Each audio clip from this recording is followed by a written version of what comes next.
Apoio Cultural. Até onde você pode ir, até onde você deseja alcançar, seja qual for o destino. Estar em primeiro é o maior desafio. E quando o assunto é educação superior, a Unifor é a primeira. Em professores, na tecnologia, no campus, nos esportes, na arte e no mercado. Pois já que você é o único, seu destino é ser primeiro. Faça da Unifor seu pódio. Unifor, sempre a primeira.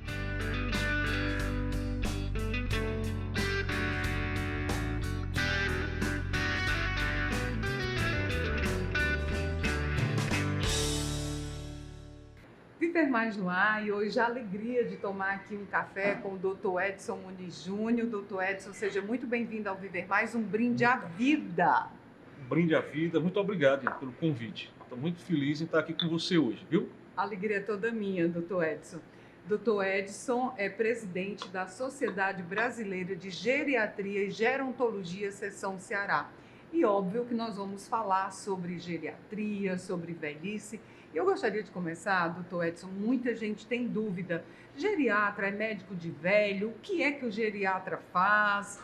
Como é essa formação? Explique aqui para o nosso telespectador. Que até tem medo de geriatra, médico de velho, tem ou não. Um certo preconceito, né? Mas não vamos deveria... desmistificar. Vamos desmistificar. Porque, na verdade, o geriatra ele é um clínico, né? É um clínico da pessoa idosa. Mas você não precisa ser obrigatoriamente idoso para poder ir ao geriatra. Então, a geriatria é uma especialidade da medicina. Então, só quem pode ser geriatra é médico.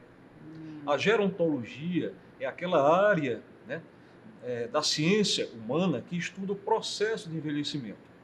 O gerontólogo, ou especialista em gerontologia, ele pode ser qualquer pessoa que tenha nível superior. Então, pode ser um advogado, uma pessoa formada em turismo, um arquiteto, um professor, um nutricionista, um administrador. Cada um vai trazer a sua formação, digamos, acadêmica para o olhar do idoso. Né? E ali, naquele processo, ele vai desenvolver estudos ou mecanismos, né, que melhorem a vida do idoso sob o ponto de vista da gerontologia. Tá, voltando aqui para a geriatria, para não confundir. Então, eu faço o curso o senhor fez medicina. Tem que ser formado em medicina. Aí se especializou em geriatria, é isso? Tem aí faz duas uma formas. residência? Tem a residência em geriatria, né? Sim. E tem a prova de título da Associação Médica Brasileira /SBGG Nacional. Então, você se submete a essa prova e, se você conseguir êxito, então você realmente está gabaritado a ser titulado, ter RQE, que é aquele registro, né, profissional, de geriatra. De geriatra. E hoje existem ainda poucos geriatras, Muito né? pouco, cerca... Doutor Edson, 18 mil, que se não me falha a memória, no Brasil, para uma população que está envelhecendo a passos largos, né?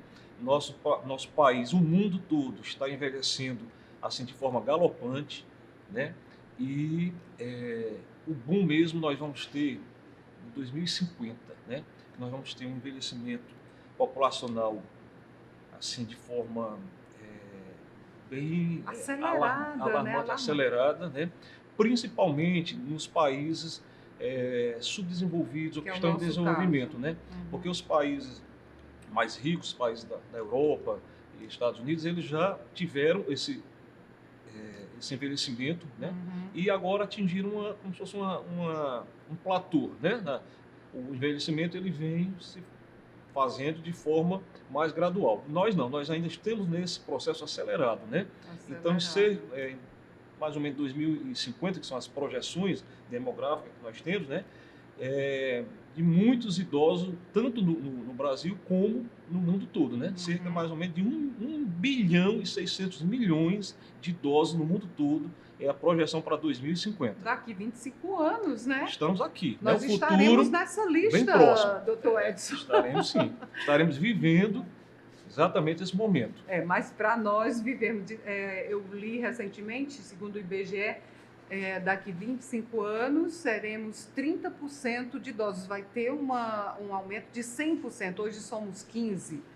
alguma coisa, né? Quase 10% da nossa população é de idosos. Então, Tem você mais de calcula, 60. se nós temos 212 milhões, segundo o censo do IBGE, então nós temos mais ou menos isso aí, 15, 20 milhões de idosos. Mas em 2050, aquela pirâmide que a gente estudou Inverteu. no colégio, né, que a base era tudo de jovens, né, formada ali de pessoas de 0 a 15 anos, aquela base ali ela já se estreitou e em cima, que era o cume, né, ela se alargou. Então nós vamos ter uma inversão dessa pirâmide etária. Bom, e diante disso vai ser necessário muitos geriatras, gerontólogos para acompanhar esse envelhecimento, né? Porque não que a velhice, doutor Edson, eu gostaria até que o senhor desmistificasse, seja sinônimo de decrepitude, de doenças. Velho não é sinônimo disso, a gente nós pode temos reverter, até né? na geriatria, Sim. assim, os termos para conceituar, né? O que é, por exemplo, a senilidade, né? E o que é a senescência. Então, a senilidade é aquele envelhecimento que traz prejuízos e incapacidades para a pessoa. Né? A senilidade. Então, senilidade. Senilidade. Uma coisa senil. Então, Sim. é um envelhecimento que, vamos dizer assim, não é tão bom. Né? Sim. A senescência é um processo natural e normal de envelhecer, porque todos os seres vivos envelhecem. As plantas, não tem reversão, os animais, não, né? e os seres humanos. Sim, Então sim. faz parte do ciclo da vida. Mas é possível envelhecer bem? É doutor possível Edson? envelhecer bem, que a gente chama de envelhecimento bem-sucedido ou envelhecimento ativo. Né? Que é aquele que você vai tentar envelhecer com o mínimo possível de incapacidades e de injúrias. Tá. Né? E o que eu preciso, além de consultar um geriatra? Você precisa se preparar desde a adolescência. Porque a gente entrega à velhice aquele corpo que a gente teve durante todo o processo. A velhice então, é reflexo do que eu vivi na minha adolescência, na minha na infância, na juventude, na vida adulta. Né? Então, se você tem uma alimentação regrada, né? Não é deixar de comer as coisas boas, mas de usar o bom senso, praticar atividades físicas, né? Se cuidar, se tiver algum processo de doença, hipertensão, diabetes, cuidar direitinho daquelas doenças, daquelas patologias, que você vai conseguir superar e chegar, né, à fase da velhice com qualidade de vida, com poucas perdas, né, com poucas incapacidades, com poucas inabilidades, de uma forma quase que natural. Mas, doutor Edson, quem não fez isso durante a vida, não se preparou? Eu lembro bem do Abílio Diniz, que viveu mais de 80 anos de forma ativa, Sim. saudável. Ele disse que começou a se preparar para a velhice com 28 anos. Então, os jovens de hoje, eu sou jovem, eu posso comer tudo. Aí chega... É possível ter essa consciência com 50, com 40... para ter uma velhice com menos problemas? Todo momento é o momento certo para você começar a fazer alguma coisa. Deixar de fumar, por exemplo. A Organização Mundial de Saúde, ela elegeu essa década, agora que nós estamos, como a década do envelhecimento saudável, exatamente para chamar a atenção da população, de todo mundo, né, sobre a necessidade de você praticar aqueles fatores, aquele estilo de vida saudável. Sim, né? Que são mutáveis, né, doutor Edson? Existem, por exemplo, vamos falar aqui um pouco da doença do momento, uma doença que preocupa a toda a ciência, a gerontologia, a geriatria, que são as demências, né? Então, por exemplo, a doença de Alzheimer. Existem fatores que são fatores que você não pode modificar, por exemplo, a sua genética, a sua idade, que são fatores de risco, o sexo, seria mais o sexo feminino, então a gente tem mais mulheres do que homens tendo doença de Alzheimer, infelizmente, né? Então esses fatores você infelizmente não vai poder modificar, mas nós temos os fatores modificáveis da doença. Sim. E se você trabalhar e conseguir superar ou modificar, né? Ou ter esses estilos dentro da sua vida, você pode envelhecer com muita qualidade, prevenir muitas doenças, inclusive a doença de Alzheimer. Quais são esses fatores? Os sintomas, né, doutor? Exato, porque trata-se de uma doença neurodegenerativa, progressiva, infelizmente, e que até hoje, até o momento, não existe cura.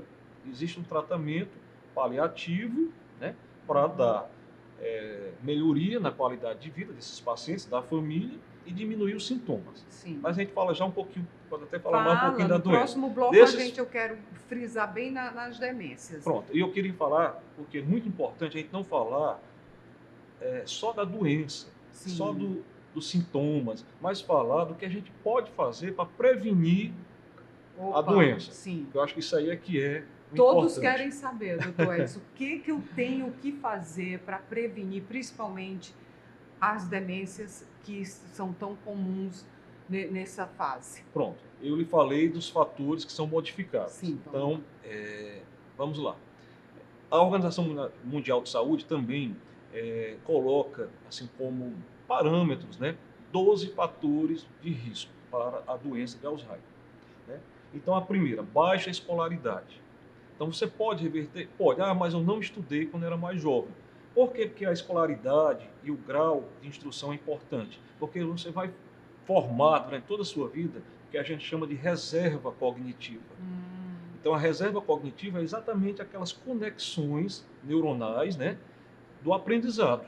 Então, quanto mais aprendizado, mais conexões cerebrais você tem. Antes do senhor falar na próxima, doutor Edson, mais pessoas cultas, eu vou dar um exemplo aqui, o presidente Ronald Reagan, um homem que estudou a vida inteira, teve Alzheimer. Aí a pessoa diz, isso aí não é muito 100% válido, mas você funciona. Não quer dizer que a pessoa não vá ter a doença. Sim. Por quê? Porque existem os outros fatores que trabalham, digamos, para que isso aconteça. Né? Sim.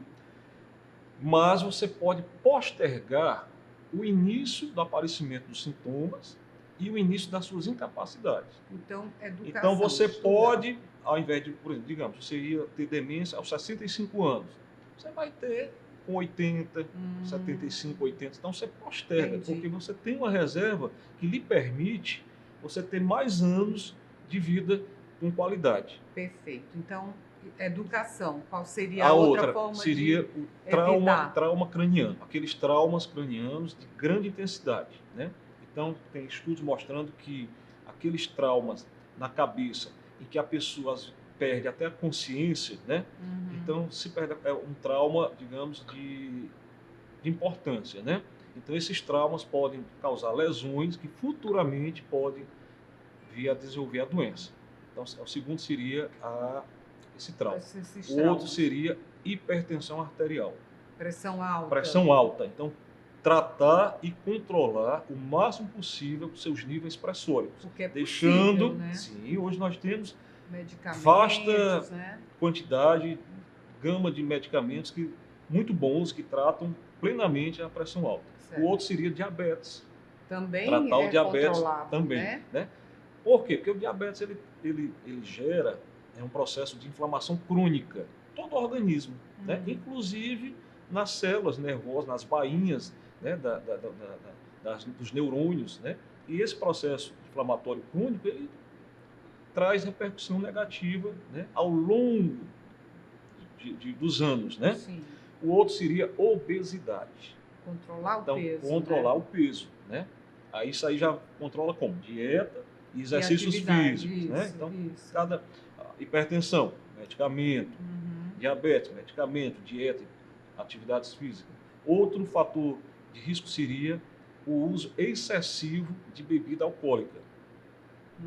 Então tem vários, todo mundo sabe, quer dizer que álcool, vinho é muito bom.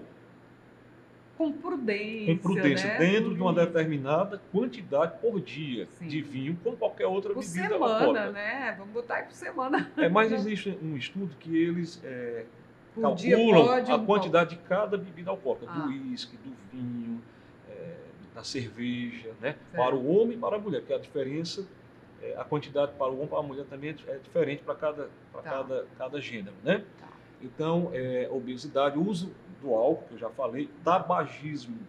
Tabagismo. Então, abolir o tabagismo. Da mesma forma, por quê? Porque as substâncias presentes no cigarro, né, ou no tabaco, é inalada e vai para todas as células do nosso organismo, inclusive para as células cerebrais, que são os neurônios. Certo, Né? certo. Outra coisa que entrou agora, foi recente, é a poluição ambiental. Sério? Né? Então, poluição. Por quê? Alguns países têm uma carga ambiental de poluentes muito alta. Os né? chineses, então, estão ferrados. Exatamente. Então, essas substâncias, da uma- mesma forma do tabaco, também Aham. são inaladas, né? Uhum. E chegam ao cérebro e se depositam. Então, Olha. inclusive, substâncias, metais pesados que a gente inala. Né? Metais pesados que Verdade, ficam lá verdade. no cérebro. Outra coisa seria evitar o isolamento social. Ou seja, Uhum. estimular o máximo possível a socialização. Então, você ter o idoso, né? Todas as pessoas, mas nós estamos falando aqui da pessoa idosa.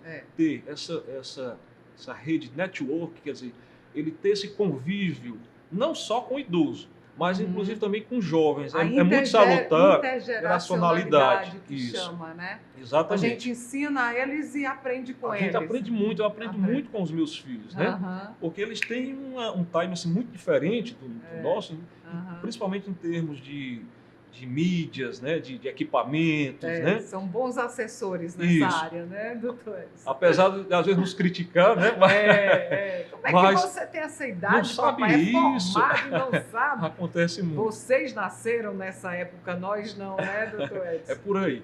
Aham. Então, assim, essa socialização, essa interação dos grupos sociais e das faixas etárias é muito salutar. Pronto, perfeito. Então, no próximo bloco, vamos continuar falando de como amenizar, como evitar adoecer durante esse período da maturidade da velhice. Viver mais volta já. Seu café esfriou, hein, Opa, doutor vamos Edson? tomar. Vamos, tem mais ali.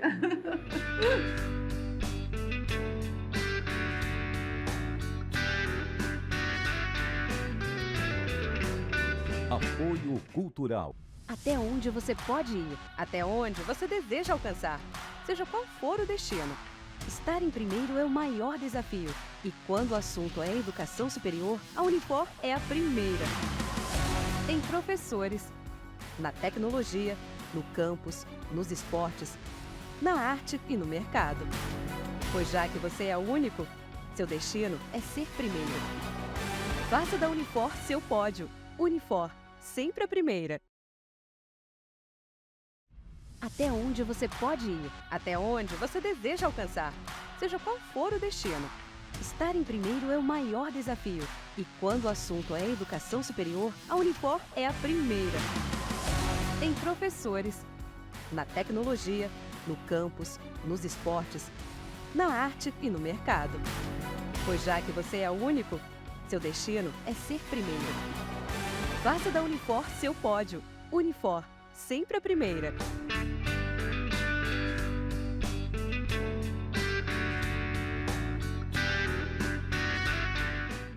Viver Mais de volta, hoje tomando aqui um café com o geriatra, o Dr. Edson Muniz Júnior.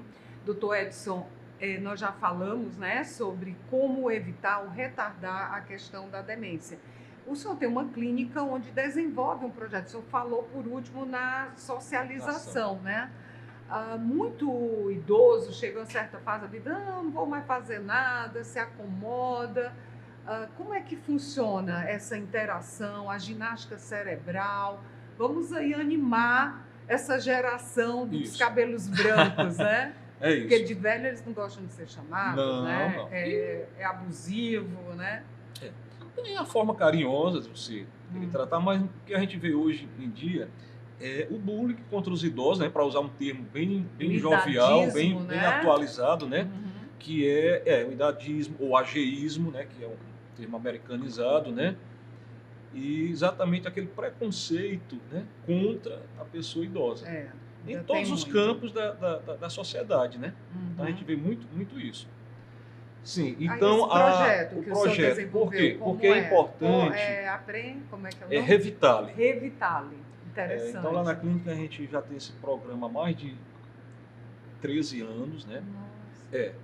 E é um projeto, né, que visa não somente a estimulação cognitiva, né, é, das pessoas, mas também a socialização do idoso.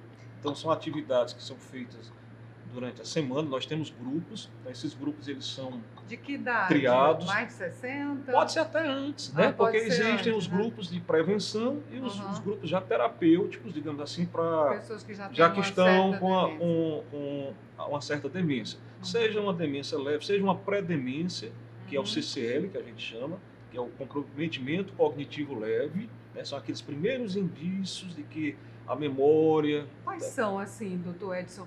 Por exemplo, eu fico na dúvida se desliguei o ventilador ou não. Isso é uma pré-demência? Ian, não é fácil você Diagnosticar saber preciso, né? o momento preciso, né? Sim. Então, por isso que cabe sempre uma observação da própria pessoa no início, né? Porque depois ela não vai mais ter essa noção, mas também dos familiares, dos cuidadores, daquelas pessoas que convivem, né? Porque muitas vezes o diagnóstico ele é suspeitado pelo familiar, pelo cuidador. A gente então, que esquece acha que é normal. Que é normal. Né? E às não vezes a tem própria noção. família também acha isso. Não, é da idade. Existe o mito, né, de que é normal para o idoso ele esquecer. E não é. Não é. Esquecimento não é uma condição própria do envelhecimento. Porque se assim o fosse, todos os idosos teriam problema de esquecimento. Sim. Né? Então, mas assim, o que nós vemos com o envelhecimento são algumas alterações, por exemplo, da lentificação do pensamento, da memória, algumas falhas, esquecimentos que podem ser considerados normais. E às vezes não é nem memória, às vezes é só atenção. Porque nós temos os distúrbios de memória e os distúrbios de atenção. Então, que às vezes as pessoas leigos confundem. Sim. O mais comum, cadê meus óculos? Deixei minha chave, cadê minha chave do meu carro? Cadê? Apaguei tá vendo? Olha como eu estou com minha memória ruim, olha como eu estou esquecendo. Isso não é déficit de atenção. Nem sempre é memória. Tá. Às vezes pode ser atenção. Por quê? Porque na vida corrida que nós temos, muita cobrança das pessoas e também nas pessoas idosas, porque hoje os idosos eles se aposentam, né, e se envelhecem, mas ainda continuam com atividades ou do trabalho ou da sua casa, ou com seus netos, com a sua família, né? E também e há essa sobrecarga de informações, sobrecarga de coisas da rotina que ele tem que fazer, e ele acaba dividindo essa atenção, que a gente chama de atenção dividida. Então ele está aqui, foi pegar às vezes o neto no colégio, porque o filho pediu.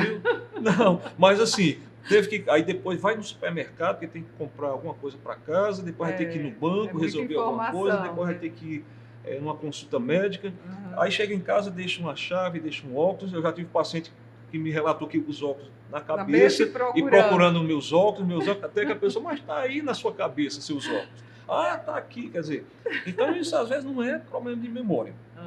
Mas sempre é bom ter, né, os sintomas iniciais, exatamente isso. Saber até que ponto um esquecimento ele é importante, porque nós temos os esquecimentos importantes e os esquecimentos que não são importantes. Tá. Então, esquecimentos importantes são aqueles que modificam a sua atividade laboral, mexe, né, com as suas atividades laborais do seu dia a dia, você não consegue mais realizar, e mexe com a questão sociofamiliar. E que lhe pode trazer até perigo. Por exemplo, deixar fogão com a boca acesa. Isso de forma reiterada. Uma vez, 2 vezes. Porque uma vez você deixei o leite ferver e tal. Ali também aquela história do sobrefluxo de atividades, né? Mas de forma recorrente, deixar fogão, deixar a porta de geladeira aberta e ir embora, deixar torneiras abertas, começar a deixar de pagar contas pega as contas, os boletos, bota tudo dentro de uma pasta, de uma gaveta, e aquilo ali vai se acumulando, até o ponto da companhia de energia ou de água e cortar a sua energia, mas não pagou, você não, esqueci. Né? Então acontece um mês, acontece 2 meses, não consegue Aí mais. é um sinal, né? Já é um primeiro sinal importante, né?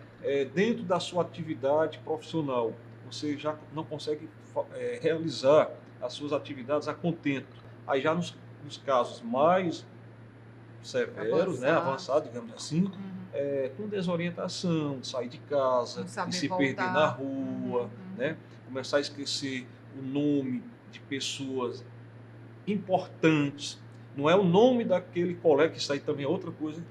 Eu me encontrei com um colega lá no shopping e eu não sabia o nome da pessoa. Fiquei, não soube o nome. Mas você tinha visto aquela pessoa há 10, 20 anos atrás. Eu me cobro muito disso, pois doutor é. Edson, porque Isso aí é super normal acontecer com você, comigo e com todo mundo. Agora eu esqueci o nome da minha irmã, o nome do Irã, do seu Carlos, neto, do Nestor, exatamente, que eu convivo. Do seu vizinho que você já convive há 50 anos. Né? Aí isso aí, olha aí, por isso que eu disse, tem as falhas que são preocupantes e as que não sabem. Então, tudo isso, o profissional ele vai saber avaliar, né, esse sintoma e fazer uma investigação diagnóstica para isso aí. É um trabalho bem amplo. Eu gostaria que o senhor deixasse, então, o contato, já temos que terminar aqui, para quem quiser conhecer mais o programa Revitalize. Revitale. Muito bem. Funciona lá na Clínica Saúde e Vida. Eu posso deixar o telefone? Deixe da tudo, clínica. Claro. Vamos ajudar o pessoal aí a ativar essa memória, doutor. Pronto. 85, é o DDD, 999 48 6697. Estará apontado aqui. O senhor está nas redes sociais, doutor Edson, também? Como é que está lá? Dr. Edson Muniz Júnior, JR, né? Sim. Tem dois perfis. E tem munizjúnior.edson. Pronto. Que então, esse é o meu pessoal. Mas também aqui e acolá eu mostro as coisas que acontecem no Revitale, né? Os nossos passeios que a gente faz com os nossos idosos, né? Perfeito. O senhor está nas redes sociais, nós também estamos nas redes sociais, nós temos um canal no YouTube, doutor Edson, Viver Mais com Ian Gomes. Então, terminou aqui o programa, você quer ver de novo, compartilhar, é só seguir a gente no nosso canal e também seguir o meu perfil no Instagram, Ian Gomes Jornalista. Doutor Edson, foi uma alegria. Muito obrigado pelo convite. Volta, só para chamar que a gente vem para... Vamos aí. Eu acho que ficou muita coisa ainda para a gente falar, viu? Muita. Fica combinado aqui um próximo encontro. Se Deus quiser. Muito obrigada. Eu agradeço. Saúde. Saúde a todos. Com memória sempre. Memória e qualidade de vida. Sem dúvida nenhuma. Viver Mais de hoje fica por aqui. Até o nosso próximo encontro. Combinado?